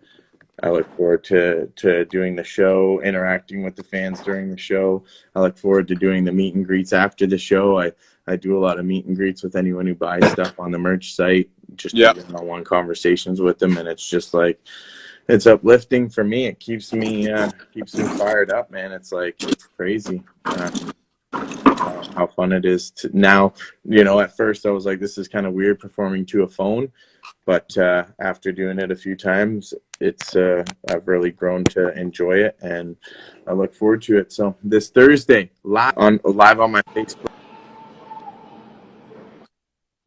and I might have the Instagram live hooked up this week as well. So I got to Dope, start man. building my Dope. Instagram. I got to start building my Instagram a lot more, because like my Facebook is pretty popping. I have a much bigger following on Facebook than I do on Instagram, and Well, I need actually, to. tell me a little bit about that, because they fucked your account up or something, didn't they? Because you had a good you had a good following. On Like Instagram, you're on yeah, tour. yeah. My account got hacked. I don't know what happened. Some weird psycho did something. Yeah, hacked it, and then they created like a separate account that was like trying to be me, to impersonating thing, and then I had to like get that reported and shit and taken down. What the Yeah. fuck? So it was actually someone like it was like actually like someone like like Yeah, it was like being a hater or something that did it. It was a stressful day, bro. When that happened, I was like, "Fuck, this sucks." And I think for like a week or so, I didn't even start up a new account. I was just like, I was like, "Fuck this." I was like, I worked so hard getting all these people, and like, you know, building this account up and stuff, and you know, it's gone now. But that's the name of the game, bro. It happens, people, and man. you know, yeah. People, man. So. See, I thought maybe someone might have like hacked the account to take it. You know what I mean? Because you had like built a loyal following to it, so you know to like change it into something else or something. No, they took it down to fucking just be a piece of shit. Yeah. Oh man. And I don't even know who it is really.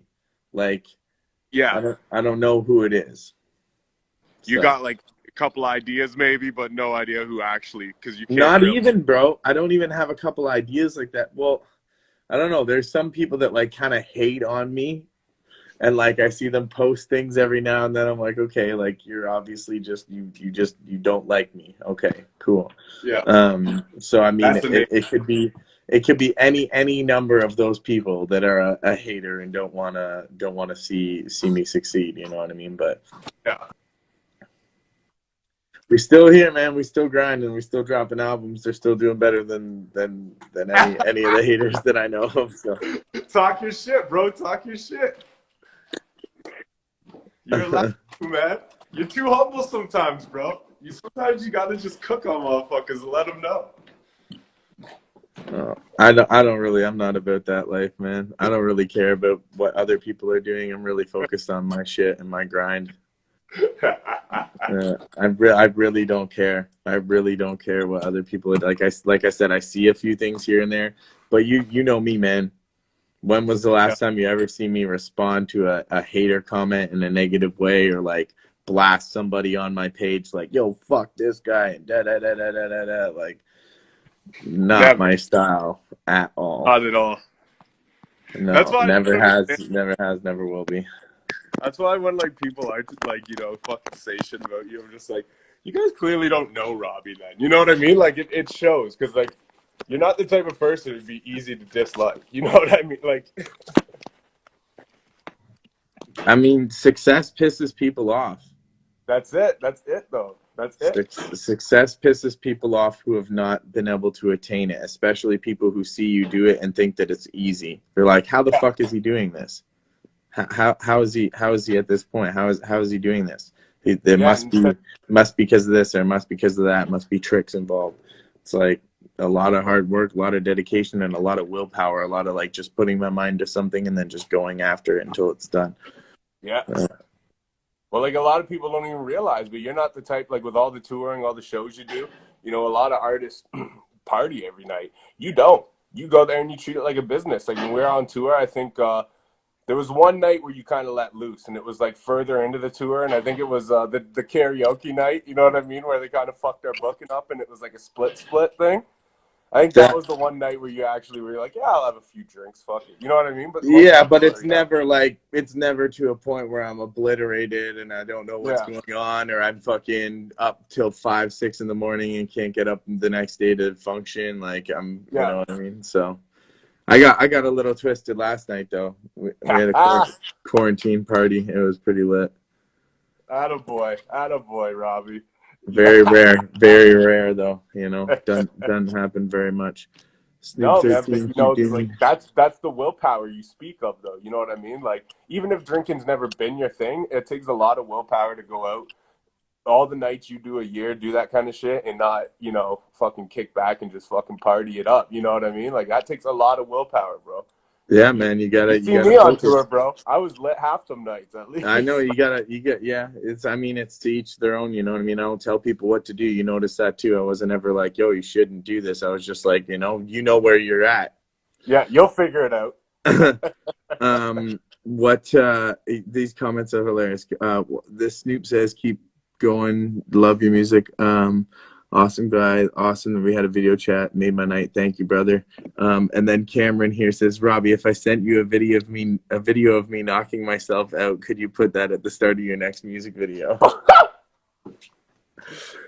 That's I don't know if I want you to do that, Brad. That's most people would be like, totally, man. That's epic. That would look awesome for my video. I want the views. But for me, I'm all right, bro. I can get the views regardless, but I think you need to not knock yourself out because Please, Robbie, I'll do it. please, I'm telling you, bro, take it easy. It's, that's not safe. You're gonna kill brain cells that way and stuff. That's not good. My Please don't personal do it, advice, if Cameron. you really want to do it, if you feel so compelled and you want to make that happen, send in the video and I will send it to my manager and we'll figure out what we can do with it. I'm sure we can do something with it, but my personal advice is it's probably not the best idea. Just tossing that out there. All right. You know what? That being said, now I gotta ask, what's the weirdest request you've ever had from a fan? Request? I don't know. I wouldn't say I've had a weird request. No,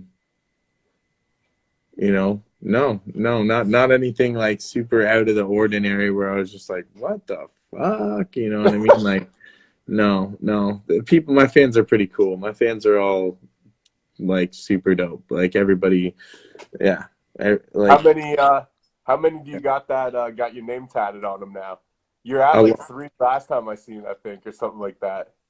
It's probably 3 or 4 times that now, man. It's a lot more. Wow. Yeah. It's a lot, a decent amount. Yeah.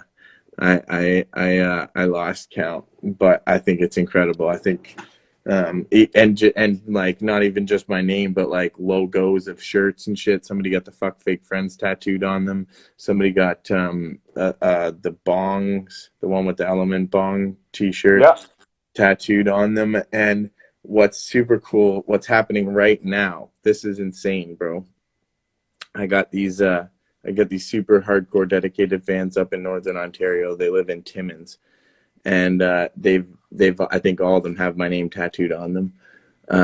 But they wanted to do something really cool, which is, so I did these shout outs to them that were like 15-30 second shout out, basically being like, thank you for being you, I love you, you're awesome, appreciate you, like just heartfelt. Like I had goosebumps when I was given the messages. I was like, this is serious. So what they're doing with these audio clips now, they're taking the audio clip and then turning it into a tattoo, and then they're tattooing that audio clip on them somewhere. And there's an app on a phone that you can take a picture of this audio clip and it's attached to that image, so then it'll play the audio clip. No way. Dead ass. That's wild, bro. Right. That's wild. Right. They have my. Feel real. You know what I mean? When someone tells you they're doing that or sends you a picture, I was like, that's the coolest idea ever. I was like, I've never heard of anybody doing that in my life. I was like, that is amazing. I was like, 100%. They're doing that literally today. That's their 420. They hit me up earlier today. Like I was supposed to send them the audio clips on USB, on the USB wristbands that they bought, and they were like, if you can send us the audio clips like through email, we want to get the tattoos right away. So I sent it to them already. So they're probably inking that shit on them right now as we speak. Wow, man, that's cool as fuck. Crazy, dude. So my words are gonna be in an audio format, waveform, tattooed on their skin. Crazy. That is cool, man. Crazy. I know that concept you're talking about too, because my girlfriend got me a necklace, and one of my favorite songs, it's one of our songs, is Moon Dance by Van Morrison. So she got like the first 8 bars of that song converted into the audio wave and then put onto a chain, and then on the front, like, it has the wave, and on the back it has the actual bars of the song. That's dope. Yeah, it's super cool, man. That's dope that people are doing that, man. That's crazy. I was like, this is like, other people are gonna want to do this now after you guys do this. Once I post these pictures, they're gonna be like, what? I want an audio message on me. Like, that's sick. Right? I should get you to call me and be like, yo, Maloney, you're a piece of shit, and I should get that tattooed on me. That no, I would. That no. Good energy. It's got to be positive. It's going to be with you for life. You don't want any negative energy. Do you know about water? You know about how our thoughts affect water? Thoughts affect water? No, I gotta hear this. No, you don't know about this. I gotta hear about this. What's up? What's up? I mean, there's a lot of research to back it up, but basically the underlying premises, and it started from this book, which is a movie as well, called What the Bleep Do We Know? Have you heard of Okay. this? Have you Yeah. heard of that or no? Yeah. Okay, so how water affects thoughts.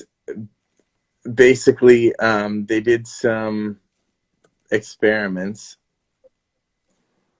Or sorry, how water affects thoughts. How thoughts affect water. They did some experiments, and if you have good thoughts, like if you can bless the water that you drink. All right, I'll tell you this, okay? And it will be Okay. better for you, okay? So you can bless this water, just like monks do when they're blessing things, whatever. Your thoughts have energy, so you can bless this water. You can give it some good vibes. You can be like, this is healthy. This is whole. This is pure. I'm thankful. I'm grateful for this glass of water. This is the most amazing glass of water that I will ever drink in my life, and maybe even tomorrow will be even more amazing. Every glass is just as amazing. These are what's keeping me alive. Literally, water is an essential part of our life, and I'm going to give this water the best energy that it could ever have as it comes into my body. I'm going to thank it. I'm going to be thankful for this water. All right, so I've blessed it already right now. So this water is already 10 times, 100 times stronger than it would be just 10 seconds ago. I'm dead ass. All right, don't be like, this is some woo woo shit. I'm serious. Okay, now I'm going to drink it just because it's tasty as fuck. But I'm telling you, so they did experiments where they basically crystallized the water after they gave it thoughts, specific thoughts, and the water crystals of the the things that they gave positive and pure thoughts to are all beautiful, intricate designs, and then all the ones that they gave negative and bad thoughts to are like fucked up, cracked, and looking all fucked up, right? Really? Yeah, dead ass. So this Wow. is, and it literally um so like you can Dr. Emoto is the guy who's like famous for it. But like this, if I'll just read like this small excerpt, and this is from February 17th, 2011. Emoto claims that human speech or thoughts have dramatic effects on water. Emoto claims that positive words or emotions, classical music, and positive prayer directed at the water produce beautiful crystals, while negative words and emotions and crude music, such as, bangings and clangings and shit like that, produce ugly crystals, right? So, basically, it's there's some science behind it to prove it. Some people are like, oh, this is pseudoscience, this is bullshit, whatever. I fucking believe it. All right, I feel like 100%, because I'll tell you how much my thoughts have affected my life, and I've fucking done some crazy shit where I was like, I wanted this to happen, and then it happened, like crazy stuff where it was like, this is definitely a result of me thinking it to make it happen. So anyway, I feel like we could definitely affect our water with our thoughts, and to take into consideration our human bodies are made up of 80% water, Yeah. roughly 80% water. So you know how much is your thoughts affecting the water that's in your body, and how much is that affecting your body as a whole, emotionally, physically, spiritually? Who's to know? That's a fact, man. I'm big on the power of thought. That's why I really typically try not to stress out very much about very much, unless, the only time I get pissed off is I got like simple little things for the most part, like things that are very quick, easy overcome kind of things. Mm-hmm. I try not to stress and worry about much or get anxious about anything, because, you can't control shit, and your mind controls a lot, man. If you can control your mind, then you can control yourself in damn near any situation. I've been in some situations in my 20s where you know, 16-year-old me would be in jail right now, or I would have done some wild shit. You know what I mean? And I've been able to keep my composure through. You know, I won't get into details, but do some things a lot of people might not be able to keep their composure through. You know what I mean? The power of the mind is very, very, very, very powerful. And you know, and I believe in energy and putting positive energy out and stuff too. So what you say about water, I completely think could be completely factual. Same way people can think disease on themselves. You know what I mean? Like think Yeah, which healthy, is eat very healthy. important for Yeah, right now. Very important for right now. yeah, People who are getting scared that they think that they're getting the coronavirus could literally give themselves that shit because yeah, they're like, I'm gonna get it, fuck it, you know what I mean? And then put themselves in a position where they actually get it. I'm not saying that just thinking it's gonna make you get it, but when you put think that that energy. way, it literally puts yourself in positions where you could be more susceptible to it and just prove yourself right. Yeah, We're all about proving ourselves right. So if we think it, chances are it's going to happen. yeah, that's a fact, man. You know, and I don't want to keep you all night. You know what I mean? We have been going for a while, but I do want Yes, to sir. touch a little bit more on the music before I do let you go, because you got so much music, man, so much history. You Yeah, know, keep diving in, man. I'm taking you on crazy ass water thought tangents and shit yeah, here. Let's I bring it like back. that, man. I can talk about that kind of shit all day, man, for real. Like what you said's interesting. When I go pour a glass of water after this, I'm gonna go give it some positive energy. You know what I'm saying? For real. Serious, bro. And Google that shit. I'm serious. Google it. Go down a little rabbit hole of like, I whoa, love this rabbit is holes. serious, man. I love going down the rabbit holes, man. But you know, I want to move it up a little forward too. You got the Boom Bap album 2017, which is a really dope album. Um, you know, but then after that is, you know, you kind of talked about earlier, how you know, your sample issues and stuff, and that kind of made you guys start to go in a different direction. But was it a conscious like thought that like had you already started working on Fire before you put Boom Bap out? Kind of a conscious thought that you were going to do an album dedicated to boom bap before you kind of elevated your sound and started going a different direction? Yes.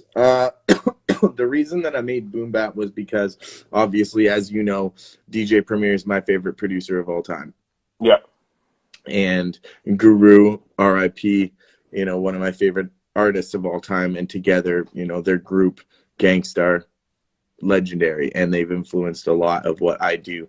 So, you know, big shout outs to DJ Premier, and he's been doing an incredible, you know, shows with these, the show that he put on yesterday. Did you see that? yeah, the Gangstar Show. Yeah, Bro, I had tears in my eyes for most of the show, man. It was fucking beautiful. It was yeah, amazing to just like honor him like that. 10 years, RIP Guru. 10 years passed as of yesterday. Um, yeah, that was incredible. So shout outs to DJ Premier for keeping the legacy alive and keeping the lives very entertaining on Instagram and everything that he's been doing. So, but him, I've always looked up to him and Guru and everything that they've done, and I always wanted to make an album that was kind of like my ode to what I would do if I had a DJ Premier and I could make an album like that. And I linked up with this homie Connor, Killer Napalm, who produced that whole album, and he just kept on feeding me these beats where I was just like, dude, this sounds like something that Guru would rap on. This sounds yeah, like, you know what I mean, some like jazzy, funky, you know, vibing, grimy, grungy, dirty, you know, just it was perfect. It was in that exact vein and pocket. So I got him to do all the beats for it, and then hollered at Uncle Fester to do all the cuts. Um, so that it was just me and a producer and a DJ, and that was it. And that was my goal for that project, was just to make an album that was a tribute to, you know, 90s era golden age hip hop that kind of started me and inspired me to be the MC that I am, to make sure that I always have messages in my lyrics, to make sure that I always have substance and something to say, and I'm not just, you know, rapping to rap. I'm rapping because there's a purpose involved. So, you know, that was it. TKO says Boom Bap has to be one of my favorite albums of yours. Absolutely kill. Thank you, brother. I know you appreciate that Boom Bap vibe. And yeah, I mean, you know, all the albums that I've done after that, obviously we've been progressing the sound and kind of like, you know, dipping into some trap beats and doing some cut up flows and doing a lot more melodies and singing and stuff like that. And which I love doing. I love that, but I also love doing just like my classic hip hop kind of vibe songs, which is why I did on the latest album that How I Made It song was kind of the ode to, you know, that vibe that I love. But yeah, that whole album was just me trying to create an album that was a tribute to the legacy of Gangstar and create something that I felt like, you know, boom bap fans would be proud of, people who like that kind of music would enjoy. And I've got a lot of great response from it, especially from people in Europe. Like I've sold more copies in Europe of that album than any of my other albums. Really? Yeah. So in Canada, didn't you say that East Coast bought more of that album at the time when we were on tour than any other album too? it probably did. It probably did, yeah. But now, like, definitely, I would say Europe has probably been the majority of the listeners for that album and bought the most copies. So yeah, and that's just because I think they connect with that music more. And then yeah, man, and then when you followed up that album with Fire, that's when we were on tour, and bro. The joint you did with Evil Ebenezer, that's when I was like, yo, Robbie's kind of like, Robbie's in his bag now. Because before that, you were always kind of like, you know, to me, you were like another boom bap artist. You know what I mean? I was very boom bap back then. You know, I feel like you kind of never lose boom bap when it's like part of your soul, but you can progress from it. You know what I mean? Which you've done very well in. And the first joint that really showcased it for me was that "Do What You Do" with Evil, man. I was like, yo, he's got one with this, like that hook. You know, when we're on tour, like that show, that song went up at every show. You know what I mean? Like Yeah, that. it's a big record. Definitely one of my biggest records for sure. So big shout outs to Evil for that. The video is done really well, and on Spotify it's my most listened to song. Is it? Yeah. Wow. So yeah. Yeah. And yeah, he bodied that record. I'm just blessed to be on it. I was blessed to be in the studio and lucky to have the right beat and catch him on a good day where he was fucking amped up and went in it, and I just had to do my little part to, you know, fit my little verse in and rock with it. And I think I did a good verse on it. You know, I love performing, and it's a hype song, and definitely one that my fans really love rocking out to. So Is yeah, it still one you? Is it still one you do every night? pretty much every night. Yeah, Yeah. I do that. Yeah, Yeah. it's so hype. That beat is fucking nutty. When we made that record, we listened to it so many times after. We're like, this is fucking banging. Like, Yeah, that's crazy. yeah, That shit's crazy. that's fun. Yeah, Yeah, we did that when we were on tour. that's a catchy ass one, man. That's real catchy. You seen Skotown finally put out his album? I did not know. Yeah, yeah, I seen Loch Ness share that the other day, so I got to check that out. I gotta check it out too. Yeah, He is man. dope. He is very, very dope. That guy's gonna blow up for sure. Yeah, man. That joint was banging that they were playing when we were down there. Half of it, that was it. Yes, sir. Yeah, yeah. But you know, the music is my lifestyle video too. You know, that's like that was a good memory, man. That was cool. You know, Cabot Trail and shit. But you know, that song was another one where like, cause the Evil one, you had Evil on the hook, but it's like I was like, whoa, like Robbie's like got one here, right? And then when we did the music is my lifestyle, and when we came home from tour, man, that hook was stuck in my head for like fucking 2 weeks, bro. You know what I mean? Like that shit. Yeah. That shit was dope, man. That shit was really dope too. And that was you know, that's when I really noticed you start to do the melodies yourself as well too. And like, you know, I think you really kind of got, you know, you've really kind of come to find your voice now. You know what I mean? Like you are like the overall artist I think that you've been meant to be this whole time now. You know what I mean? Thank you. Like I really, you know, everything's there now. You know what I mean? Like the quality, just the freedom. Like you're not closed into just being a boom bap artist and feel like you can't do certain things or anything. Like just you have ultimate freedom in your music now, and like it really reflects, you know, in the material you put out, man. And you know, I'm proud of you, man. Like just watching you grow since I've met you, and you know to where you're at now and what you've done, and just how the music has progressed and continues to, man. It's dope to see, bro. It's dope to see.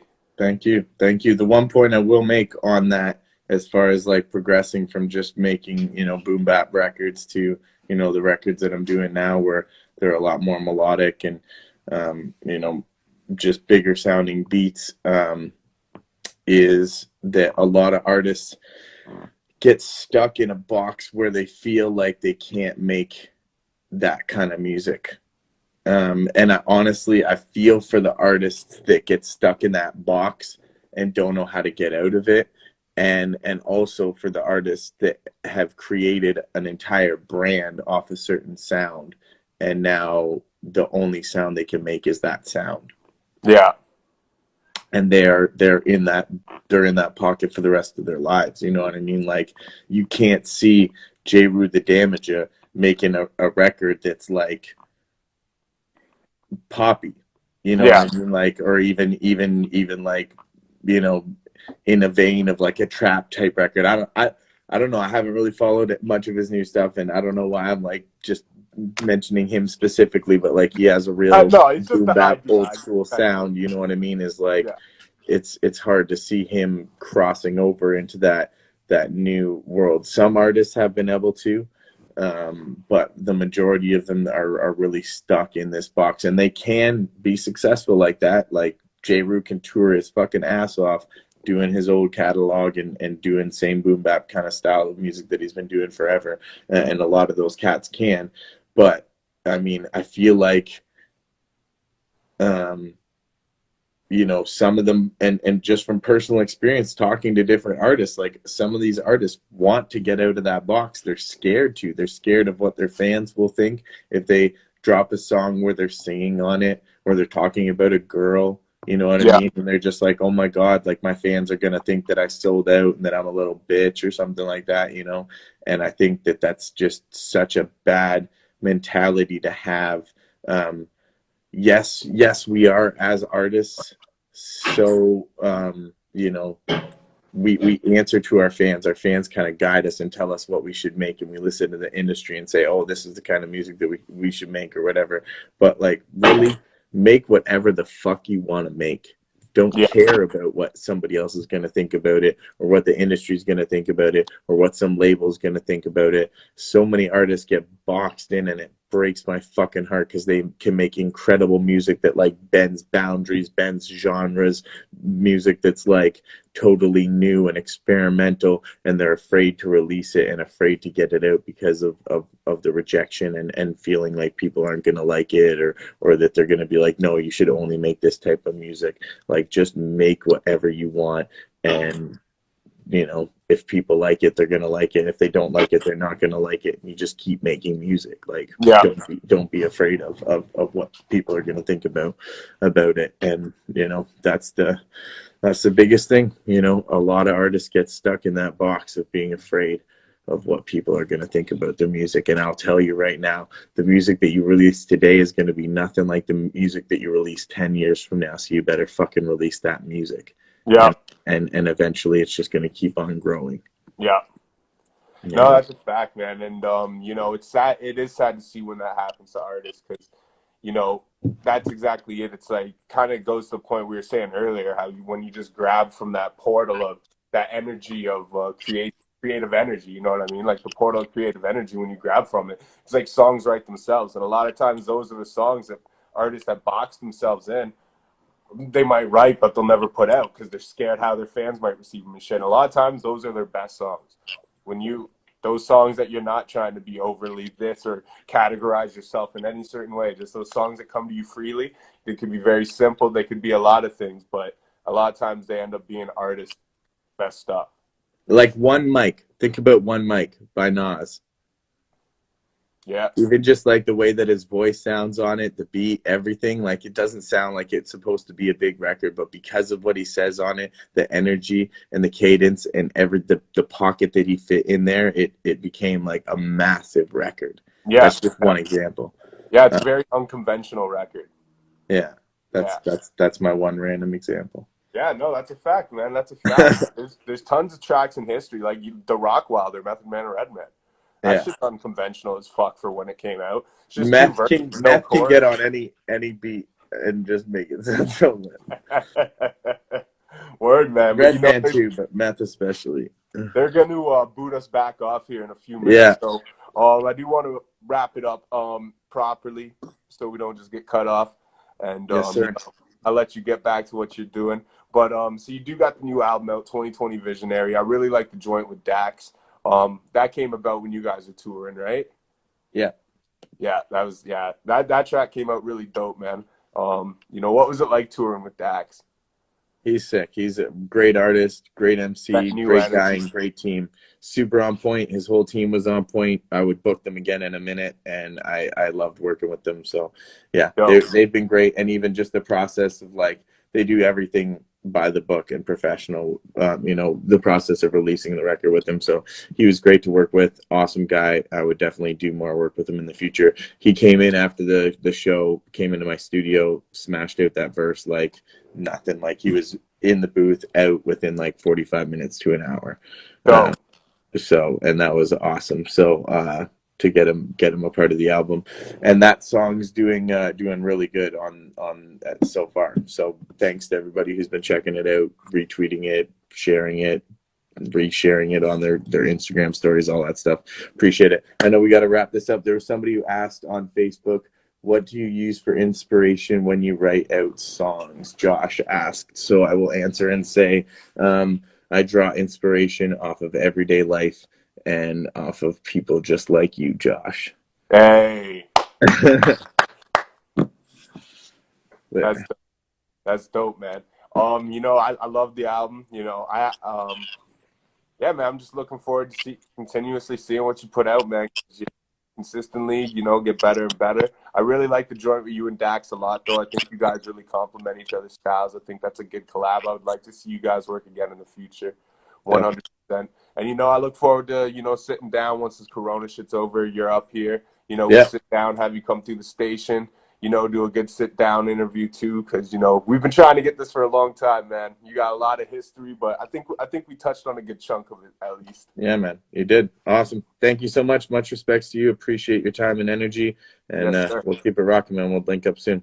100, brother. Stay safe, my G. All right. Peace out. Cheers, brother.